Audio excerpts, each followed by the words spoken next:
Bonjour Alain Blacher, vous êtes donc de l'Académie de Nancy-Metz, vous êtes chargé de mission numérique et plus particulièrement en charge des questions relatives aux données, usages personnels, des données qui sont collectées, et vous êtes correspondant CNIL depuis peu. Oui, depuis très peu de temps, oui. Voilà. Nous allons parler en fait de la charte d'usage d'un espace numérique de travail. Donc déjà, pourquoi il faut une charte? Pourquoi il faut une charte? Difficile de répondre à ça. Parce que les chartes ont une valeur juridique relativement restreinte. Elles sont vraiment au plus bas niveau de la hiérarchie des normes juridiques.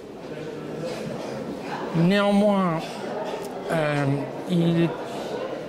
bien qu'on dise que nul ne soit censé ignorer la loi, la plupart des utilisateurs ne connaissent pas, ou connaissent de manière très très vague leurs obligations et leurs droits en matière de droit d'auteur, de protection des données personnelles, de droit à l'image.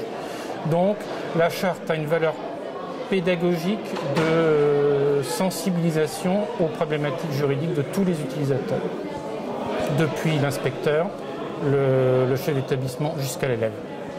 Ce qui fait que chacun, quand il se connecte pour la première fois à l'ENT, signe la charte. Chacun, à la première connexion chaque année, les utilisateurs signent la charte d'usage pour l'année qui vient. Alors c'est quoi? C'est un engagement moral? C'est quoi comme engagement? Vous dites que bon, juridiquement c'est assez faible. Juridiquement c'est assez faible. Ouais. Voilà. Ils prennent connaissance, ils disent qu'ils ont pris connaissance et ils acceptent. En même temps, c'est assez faible, mais comme la charte dans les grandes lignes ne fait que rappeler un certain nombre de principes inscrits dans la loi, l'engagement il est là, qu'ils le prennent ou pas. On leur rappelle que nul n'est censé ignorer la loi. On leur rappelle que nul n'est censé ignorer la loi, on leur rappelle qu'ils doivent respecter autrui, qu'ils ne doivent pas faire d'apologie des crimes et délits, etc. Des choses aussi simples, mais en même temps, en matière de droit d'auteur par exemple, qui ne sont pas toujours ni très bien comprises, ni très connues. En fait, de manière pratique au quotidien, quand on utilise l'ENT, ça va engendrer des productions, d'utilisation de fichiers et des données personnelles. Donc quelque part, quel est l'enjeu pour l'éducation nationale et qu'est-ce que vous faites concrètement au quotidien pour éviter qu'il y ait des problèmes? En ce qui concerne l'utilisation des données personnelles, l'éducation nationale collecte un certain nombre de données, des parents, des élèves, les stocke dans son système d'information. Ces données sont traitées dans nos annuaires, sont centralisées et on fournit des extractions des fichiers aux prestataires de services ENT, selon un protocole et un schéma qui est défini nationalement dans le cadre du schéma directeur des espaces de travail. Nous, qu'est-ce qu'on garantit? On garantit que l'ENT est conforme aux SDET. On garantit que le traitement des données est conforme à l'acte réglementaire unique 003 ENT pris par la Commission nationale de l'informatique et des libertés. On veille à ce que les établissements déclarent le traitement ENT auprès de la CNIL, comme c'est leur obligation. Voilà. Que chaque établissement représenté par son chef déclare ce traitement. Et on essaye d'autre part de sensibiliser les utilisateurs, tous les utilisateurs, depuis l'inspecteur jusqu'à l'élève et jusqu'aux parents d'élèves, à un certain nombre de pratiques et de règles de bon usage. On peut rappeler un peu ces règles de bonne pratique et de bon usage?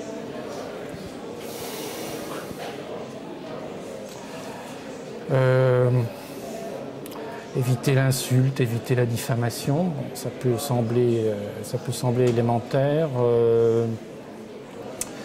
Éviter de se servir d'œuvres protégées par le droit d'auteur dans des limites qui dépassent ce qui est permis par l'exception pédagogique.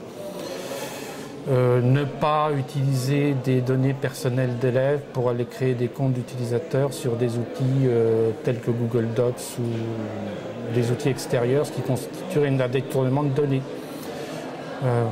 Qu'est-ce que je peux donner d'autre?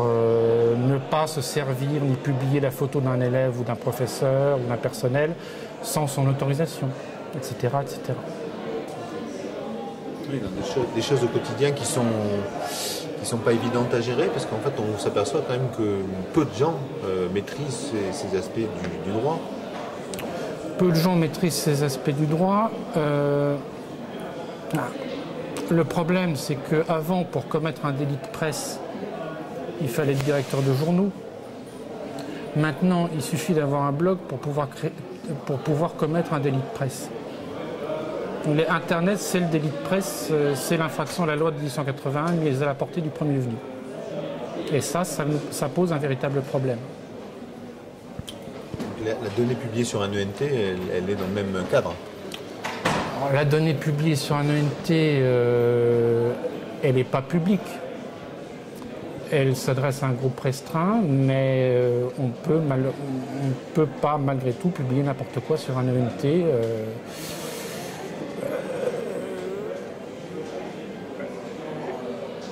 Alors la distinction entre, par exemple, injure publique et injure privée sur un ENT, on ne sait pas, c'est difficile à dire parce qu'à partir de quel nombre d'utilisateurs, est-ce qu'on passe du public ou au privé, du privé au public, ça je suis incapable de répondre, je ne sais pas si quelqu'un est capable de répondre de manière précise, mais ce sont des difficultés auxquelles qu'il faut faire sentir aux usagers. Après, bon, donc, ça vous arrive, donc on parlait d'injures, on parlait de problèmes sur le réseau. Est-ce qu'on rencontre ça régulièrement ou c'est très rare? C'est quoi les pratiques? J'ai pas de statistiques là-dessus. Parce qu'on a peu d'incidents qui remontent des établissements jusqu'au rectorat. On a eu quelques problèmes, d'ailleurs plus généralement, des problèmes entre adultes, soit de parents à professeurs, soit entre professeurs, soit de professeurs à chef d'établissement. Il semblerait que les élèves aient compris malgré tout une chose, c'est que s'ils veulent se livrer à des incivilités, il vaut mieux qu'ils aillent hors de l'ENT sur des outils grand public.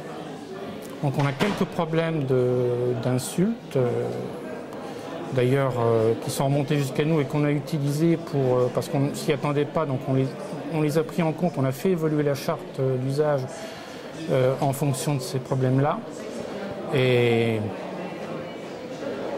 Mais curieusement, contrairement à ce à quoi on s'attendait, ce ne sont pas les élèves qui posent.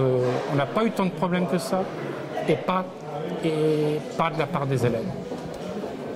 On peut rappeler de combien de personnes connectées sur l'ENT, par exemple de l'académie, dont on parle, pour voir un peu le niveau d'utilisation? Potentiellement 800 000 utilisateurs. Actuellement, on doit être à 350 000. Je n'ai pas les chiffres exacts en tête, mais c'est de l'ordre de 300 à 400 000 utilisateurs. Donc il y a quand même beaucoup de... Il y a beaucoup de monde, oui.